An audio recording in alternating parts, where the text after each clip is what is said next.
karena aku tuh nggak mikir banget pas waktu itu aku ditelepon, kamu mau nggak ngajar di sini, aku langsung bilang ya mau lah, aku jawab mau lah.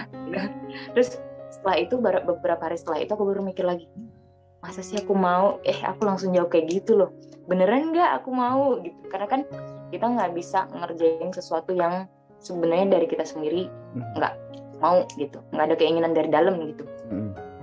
Jangan sampai karena cuman pengen cuannya aja gitu.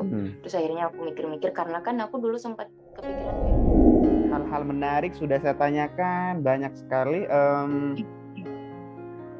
Kalau tantangan apa yang kamu hadapin sejauh ini? Tantangannya ya, kalau di lingkungan mungkin, maksudnya lingkungan dosen-dosen mungkin ya, aku lebih ke minder pastinya. Why? Karena menurut aku belum terlalu banyak pengalaman dalam hal itu. Dan aku nggak punya banyak ilmu seperti mereka gitu loh. Jadi aku lebih ke minder, dan pastinya tantangannya juga kalau misalnya kita pastilah ya, pasti ada diremehkan, pasti itu pasti karena kita masih muda, jadi kayak jam terbangnya gitu ya. Gue gitu kan biasa masih baru anak baru kemarin gitu kan. Terus ya pastinya juga dosen itu tantangan banget, karena pandangan masyarakat itu lebih ke sosok yang menginspirasi tepatnya, kata orang-orang gitu kan.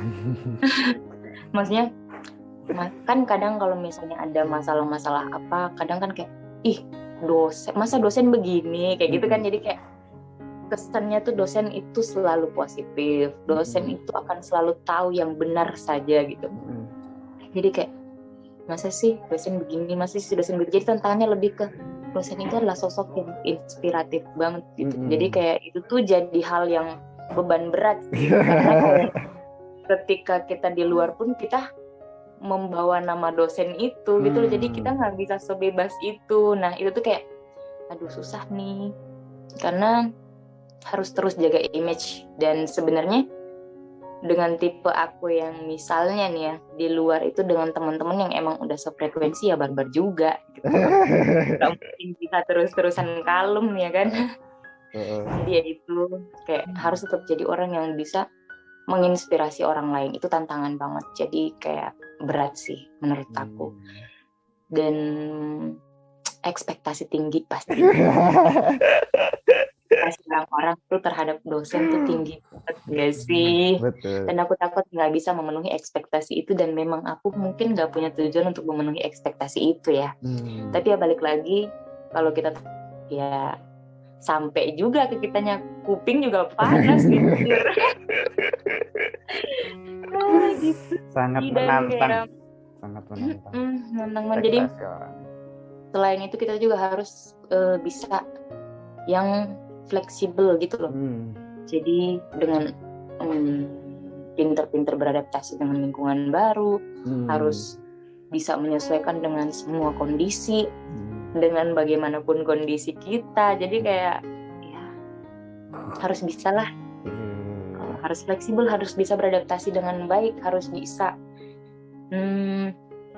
membuka pembicaraan yang baik sama orang lain gitu loh. Menarik. Sama nggak enakan. Tantangan banget ya kalau misalnya kita tuh nggak enakan banget sama orang yang mungkin baik itu ke mahasiswa ataupun ke dosen-dosen misalnya. Nggak enak nanti kayak gini, nanti kayak gitu. Itu tuh jadi salah satu sih. Jadi untuk aku sendiri ya.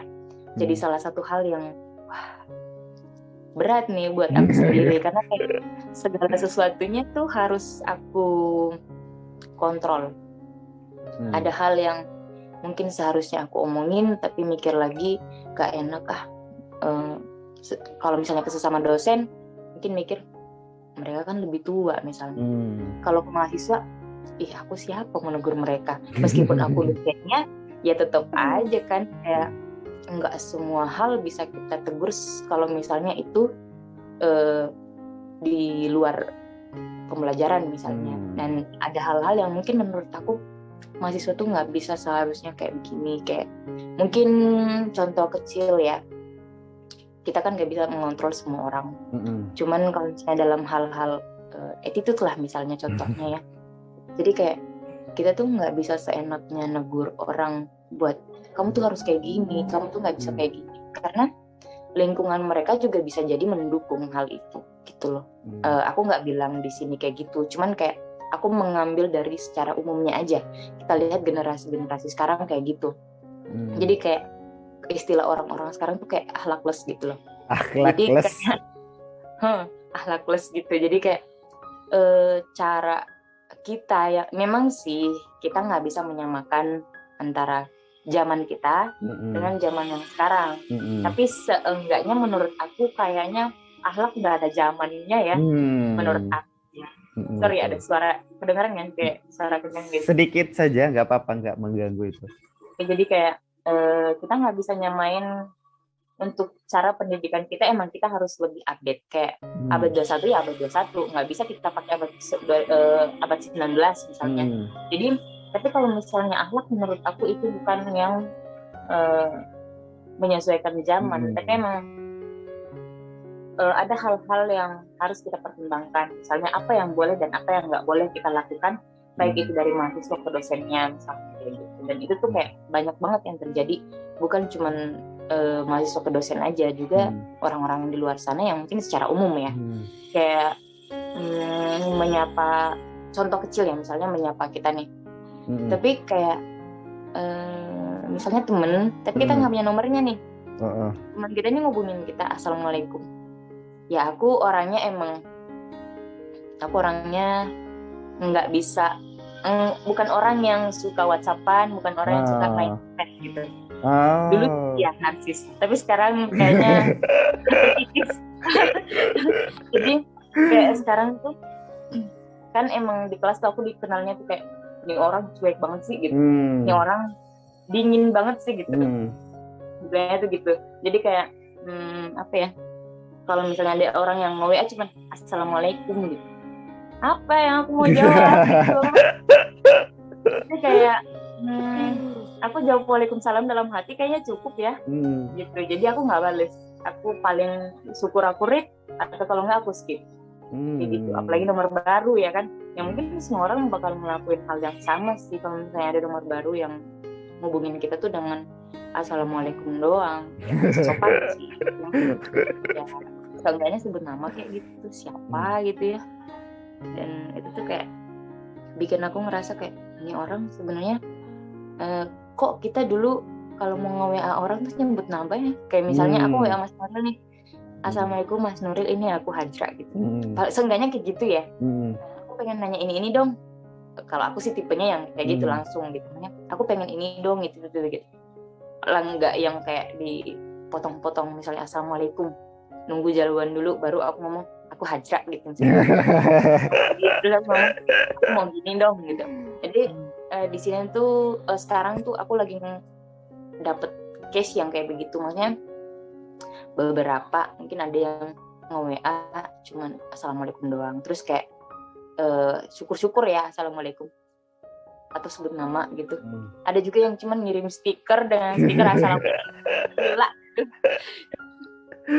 Bener ya. Butuh effort seperti apa sih nulis assalamualaikum sehingga harus pakai stiker saja gitu. Oh bener, gila kataku nih orang bener-bener ya, kayak emang semales itu ya. Jadi kayak ya udah kalau penting pasti hubungin lagi gitu. Terus ada juga yang mungkin kalau misalnya dalam ada rapat nih misalnya, ada rapat terus ada yang hubungin aku nih, tapi aku nggak tahu itu siapa. Misalnya mungkin ada rapat sama mahasiswa misalnya kan, nah ada mahasiswa lain yang nge-WA, dia nggak ikut kegiatan itu, terus nge-WA gitu langsung kayak nyeplos gitu kayak Bu bisa tolong jelasin nggak hasilnya tadi tuh kayak gimana sih, terus gimana dong ke depannya tuh kayak gimana, kayak tunggu ini siapa sih sebenarnya gitu. Emang nunggu banget ya ditanyain kamu siapa gitu, kayak basi nggak sih? Maksud aku tuh boleh kamu langsung kayak gitu, tapi sebut nama itu tuh yang paling penting menurut aku. Sebut nama, karena aku tuh nggak tahu semua orang gitu loh, dan aku nggak nge-save semua nomor orang gitu. Jadi itu tantangan banget karena kenapa aku bilang tantangan, karena lingkungannya mendukung menurut aku. Sebagian sih. Jadi kayak kalau misalnya aku kan sempat ngomong kayak aku tuh nggak suka sama yang kayak gini gitu. Aku sempat ngomong kayak gitu. Aku nggak suka loh sama mahasiswa yang kayak begini. Terus akhirnya ya mahasiswa juga harus dimengerti. Mahasiswa juga gini. Mahasiswa juga gitu. Dan menurut aku semengerti-mengertinya kita ke mahasiswa, kayaknya ada hal-hal yang mungkin juga perlu kita biasakan. Karena kemanapun mereka, itu akan menjadi hal yang dipertanyakan. Hal kecil menurut aku ya, yang mungkin kita abaikan. Karena kalau misalnya keluar nih, ketemu dengan orang yang baru, tiba-tiba nge-WA kayak gitu. Dan menurut kita tuh itu sebenarnya urgent. Menurut kita, karena kita ngubungin dia tuh sebenarnya urgent. Tapi nggak dibales. Kira-kira mau nyalahin siapa gitu loh. Karena orang pasti bakal mikir, ini siapa sih Assalamualaikum doang. Ini kayak ngapain doang gitu loh. Jadi bukan cuma sekedar dosen ke mahasiswa, mahasiswa ke dosen, tapi juga ke sesama gitu loh. Jadi sekarang tuh semenjak karena aku ngomong kayak gitu, tapi ternyata lingkungannya mendukung, akhirnya aku lebih ke mahasiswa. Setiap kali aku masuk ke kelas yang baru, aku pasti ingetin kayak aku nggak butuh untuk dihormatin banget. Aku nggak minta itu. Aku cuman minta kasih nama, langsung ke tujuannya apa gitu, biar aku paham maunya kalian itu apa, biar aku pasti akan bales. Aku orangnya nggak yang kalau misalnya aku slow pasti aku fast respon orangnya. Tapi kalau misalnya aku tahu ya tujuannya apa, tapi kalau misalnya nggak tahu ya udah mohon maaf gitu. Kalau mau ngomong aku sombong ya bodo amat. Banyak sekali tantangannya yang Hajra saat ini hadapin, mulai dari ya lingkungan di dosen, bagaimana membangun hubungan, kemudian juga dengan mahasiswa, terus tanggung jawab moral sebagai dosen yang harus dijaga kemana-mana, ekspektasi orang-orang, terus kemudian attitude, ya akhlak kelas tadi juga, attitude yang mungkin juga perlu dibangun dari kita, dari mahasiswa. Itu adalah beberapa hal yang menantang, tetapi terlepas dari semua itu, Hajra, kemarin kamu dapat penghargaan. Iya, alhamdulillah. Itu penghargaan apa dan bagaimana, Hajra? Saya lihat sekilas di story Facebook kan, saya lihat lagi di Facebook kok nggak ada ceritanya itu, kayaknya memang hanya dibuat story kayaknya. Itu penghargaan apa dan bagaimana? Posting itu penghargaan dosen terbaik sih emang. Jadi baru tahun 2021 ya, loh padahal. Dan emang itu tuh aku bikinnya story bukan feed, jadi ya, nanti terlalu banyak yang lihat. Tapi gatel tangannya pengen posting. Saya cari lagi kok nggak ada, di mana ya? Nggak ada, padahal saya pengen tahu. Terus ini kayaknya bagus ini untuk ditanyakan. Itu penghargaan apa sih, Hajra? Dosen terbaiknya itu kriterianya seperti apa? Nah itu tuh aku sebenarnya kurang tahu sih kriterianya seperti apa. Cuman kayaknya ada penilaiannya sendiri sih itu. Jadi ada yang namanya di kampus itu penjaminan mutu. Jadi itu tuh penilaian untuk baik itu ke dosen, baik itu ke staf ataupun lain-lainnya gitu. Nah jadi dari dosen-dosen itu penilaiannya dari mahasiswa. Jadi kita ngambil dari mahasiswa. Jadi kayak kita sebar angket gitu. Angket, mahasiswa ngisi. Itu sih hasil dari situ. Jadi dari UPM-nya atau penjaminan mutunya yang melakukan monitoring atau melakukan apa ya istilahnya? Ya, monitoring kayaknya. Kayak evaluasi datanya. Kayak gitu dari sana. Kaget juga sih kok bisa gitu. Padahal aku juga nggak pinter-pinter banget sih menurut aku. Nggak pinter-pinter banget, masih lebih bagus yang lain. Tapi ya alhamdulillah mungkin mahasiswa mempercayakan itu, dan itu jadi tanggung jawab yang besar sih menurut aku sekarang. Karena harus ya lebih banyak jaga image lagi nih. Ya, tanggung jawab moral meningkat tuh, aduh. Iya, aduh, bener-bener ya. Itu penghargaan tingkat apa, Hajra? Fakultas sih. Oh, fakultas. fakultas apa gimana ya, prodi ya. Kayak gitu sih. Dan Prodi diberikan setiap apa? Diberikannya setiap apa? Setiap aku kurang paham ya, karena aku masih baru ya kan. Tapi mungkin setiap tahun mungkin. Ya kali. Aku juga belum terlalu paham. Tapi kayaknya ada deh setiap tahun. Kayaknya. Dosen terbaik. Ada fleksibilitasnya tinggi, terus kemudian intensi untuk menyiapkan teman-teman mahasiswa dari semester 1 itu sudah harusnya paham mengenai kepenulisan yang standar begitu, kemudian meningkat ke jurnal dan begitu seterusnya. Itu sih menurut saya bagus banget, penuh perencanaan dan keinginan kamu untuk agar mahasiswanya itu agar tidak gagal, agar tidak mengalami sesuatu yang tidak menyenangkan seperti yang kamu alamin. Itu menurut saya adalah intensi yang sangat dalam, Hajrah. Itu yang sepertinya mendorong kamu menjadi salah satu dosen terbaik kayaknya di IAIN Sinjai. Terakhir nih. Keliru deh. Enggak, kayaknya itu sudah sistem, sudah sistem. Gimana? Hajrah, kalau apa saran-saran kamu untuk teman-teman yang mungkin saat ini akan bercita-cita jadi dosen atau sebentar lagi mau jadi dosen, apa saran-saran kamu kepada mereka?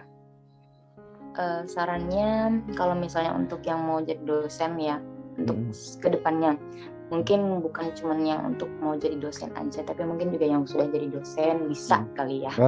Betul. Bisa lah ya, jadi dikit-dikit gitu, dikit-dikit bukan mengajari ya, tapi ayo sama-sama gitu ya, memulai dari kita sendiri gitu. Buat mungkin kita jangan yang hanya sekedar ngajar doang gitu. Ngajar ya udah, gaji. Saya tuh ngarepnya selain ngajar kita juga harus ngedidik gitu loh. Jadi menurut aku ngajar sama ngedidik itu beda. Kalau misalnya kita cuma ngajar ya udah, kita ngasih mata kuliah sesuai dengan mata kuliah, sesuai dengan RPS, udah selesai. Kalau kita ngedidik, kita juga harus gimana caranya biar mahasiswa kita ke depannya juga punya kualitas dan enggak yang lost control gitu. Baik dari segi perilaku atau mungkin juga kebiasaan-kebiasaan. Karena kayak aku juga salah satu contohnya misalnya kita gimana caranya ngedidik mahasiswa itu biar bisa lebih disiplin misalnya. Santai tapi disiplin misalnya.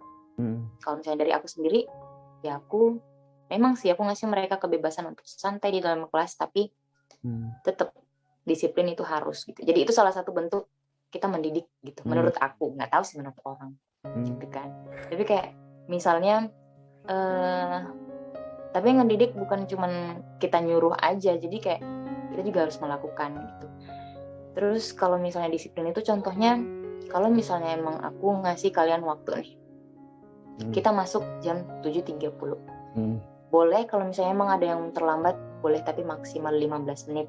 Kalau misalnya lebih dari itu, oke, kalian tutup pintu dari luar. Nah, kalau misalnya itu nggak berlaku hanya untuk mahasiswa, tapi untuk aku juga. Jadi kalau misalnya aku yang telat, 15 menit telat, ya udah aku yang tutup pintu dari luar. Kayak biar mahasiswa tuh nggak ngerasa kita doang nih kayak gini, tapi mereka ya pengalaman ya unek-unek zaman-zaman S1 kan pasti sering lah dengar omongan-omongan mahasiswa gitu kan. Dosen ini tuh telat lagi gitu kan. Jadi kayak ya udah, kalau misalnya aku yang telat aku yang salah, kalau kalian yang telat ya kalian yang salah gitu.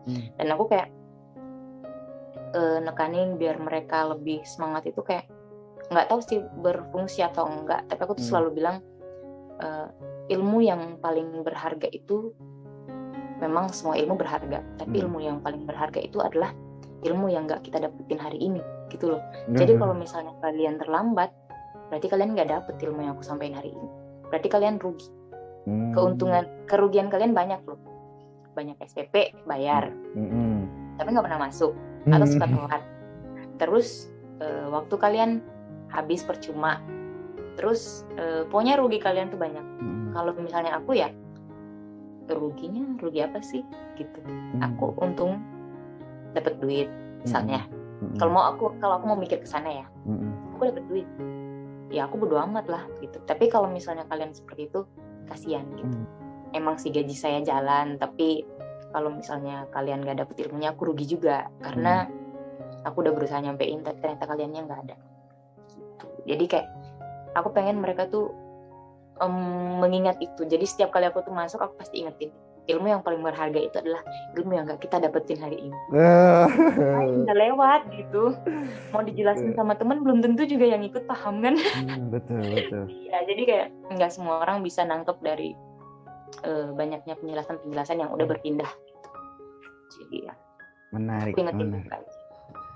Jadi bagi para calon dosen, bagi teman-teman dosen, jadi ada ungkapan yang menarik dari Hajira, mengajar dan mendidik. Mengajar itu transfer pengetahuan, sementara mendidik transfer nilai. Ya, nilai apapun terkait akhlak, kedisiplinan, tanggung jawab, dan seterusnya. Dan itu keren sekali, Hajira. Saya tidak berani menyimpulkan obrolan saya, Hajira. Oleh sebab itu, saya pengen Hajira sendiri yang memberikan closing statement, apa nih inti daripada pembahasan obrolan kita pada hari ini, Hajira. Silahkan, Hajira. Waduh. Apa ya, aku tadi ngomong apa juga bingung nih. Jadi intinya mah, kalau misalnya teman-teman baik dari hal akademik ataupun dari hal-hal yang mungkin di luar akademik, baik dari segi pekerjaan, apalagi sekarang udah 21 ya kan, hal gitu loh. Jadi teman-teman jangan pernah kayak mikir aku jangan minder, tapi aku juga minder sih. Maksudnya kesimpulannya tuh kayak ya tetap optimis, apapun itu ya pasti sebenarnya ya benar kata orang-orang, atau mungkin juga aku sering dengar yang kayak setiap ada masalah pasti ada solusi yang mengiringi gitu. Jadi tetap optimis aja, lakukan aja yang terbaik menurut kita. Itu sih kayak baik itu dari pekerjaan, jangan sampai kita berpikir kerjaan saya berat, atau mungkin juga apa yang saya lewatin ini berat. Tapi sebenarnya tuh banyak hal-hal yang nggak kita lihat dari lingkungan kita. Sebenarnya lingkungan kita mendukung, baik itu misalnya kalau orang-orang pekerja di atas atasannya itu mendukung, cuman kitanya aja yang sudah menyimpulkan sendiri.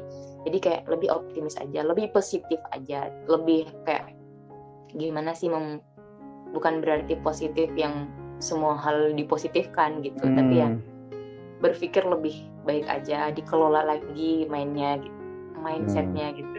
Terus lebih optimis, lebih jangan yang pesimis lah. Jadi kayak selama kita masih hidup, berarti kita masih punya harapan. Selama kita masih hidup, kita masih punya harapan. Untuk kedepannya mungkin kita bisa lebih kreatif lagi, lebih bagaimana kita bekerja sama aja gitu. Kalau misalnya ada teman-teman kita atau mungkin mahasiswa yang menurut kita mungkin mereka nggak bodoh, atau mungkin mereka nggak di bawah standar, tapi mungkin mereka punya cara sendiri untuk belajar. Jadi gimana cara kita untuk sebagai seorang pendidik untuk mengangkat mereka gitu. Karena kita emang harus bekerja sama, kita nggak bisa jalan sendiri, apalagi di abad sekarang yang semuanya serba digital. Nah kalau misalnya kita sendiri nggak bisa, kita harus bekerja sama, karena kita harus ngebantu orang lain untuk bisa lebih positif lagi. Misalnya kenapa kita hidup sosial itu kita juga punya tanggung jawab, menurut aku punya tanggung jawab. Jadi kita harus lebih bertanggung jawab, lebih positif, lebih kreatif, lebih paham lah lingkungan sekitar, lebih yang jangan sampai minder sama orang lain, jangan sampai berpikir menyimpulkan duluan kayak pasti nggak didukung, pasti nggak dapet ini, pasti nggak dapet itu, padahal sebenarnya kita punya gitu. Jadi mending ngomong dulu, jangan langsung nyimpulin. Mending kita ceritakan apa yang kita rasakan gitu. Ceritain aja dulu, kali aja kan mereka mengerti kondisi kita. Kita sebenarnya nggak bisa mengontrol semua orang bakal ngerti, tapi orang yang bisa ngerti pasti akan mengkondisikan dirinya ke kita. Jadi kayak mereka pasti akan memberikan dukungannya setidaknya. Jadi ya lebih ke jalan aja terus, jangan sampai lengah gitu. Menarik. Jadi kata kuncinya adalah optimis, kemudian kreatif, kolaboratif, dan kemudian tadi kamu sempat menyampaikan selama kita hidup masih ada harapan. Ya, jangan putus harapan. Cakep. Terima kasih Hajra atas waktunya. Dan saya melihat memang ada tanggung jawab yang besar begitu dari sosok Hajra yang ada di hadapan saya ini, Mbak Hajra Syam, dosen BPI IAIN Sinjai. Saya melihat tanggung jawab, begitu perjuangan, kegigihan, dan satu hal yang kuat sekali saya tangkap adalah sosok yang peduli terhadap mahasiswanya, peduli terhadap orang-orang di sekelilingnya. Terima kasih atas inspirasinya Mbak Hajra Syam. Waduh, jangan kapok untuk saya ajak ngobrol lagi ini, karena masih ada banyak bagian-bagian yang menarik dan untuk digali itu sangat menarik. Misalnya bagaimana bekerja di satu waktu tetapi di beberapa tempat begitu kan, bagaimana pengelolaan waktu, bagaimana pengelolaan emosi, bagaimana pengelolaan relasi, itu kan menarik, dan itu adalah life skill yang seharusnya atau sebaiknya setiap kita itu memiliki hal yang sama, hal yang baik itu. Terima kasih Mbak Hajra. Terima kasih juga Mas Nuri. Aduh. Saya curhat. Ini saya curhat loh. Alhamdulillahirabbil alamin. Sayang tidak ketemu pas di Jogja, padahal insya Allah telinga saya cukup baik untuk mendengar curhatan orang lain. Tepat ya, padahal dulu butuh pendengar nih. Aduh. Curhat ke orang tua mulu, bosen kayaknya tuh orang. Ini anak saya kenapa ini? Nggak ada teman kayaknya. Temen apa gimana? Iya bener. Asli kayak nggak punya teman, kalau teman yang banyak sih sebenarnya. Kalau teman banyak, sahabat yang mungkin belum ketemu waktu itu. Itu yang susah sih. Terima kasih Mbak Hajra, sekali lagi terima kasih banyak atas waktunya, dan mohon maaf saya tidak ngecek waktunya jam 9, jam 10, waktu kita beda. Saya mikir, jam 9 lama banget ya, padahal jam 8 kenapa? Tapi saya ikut saja, ternyata memang waktu kita yang berbeda. Kalau di saya jam 8. Oke. Terima kasih banyak. Oke, Alhamdulillah. Assalamualaikum warahmatullahi wabarakatuh Mbak Hajra.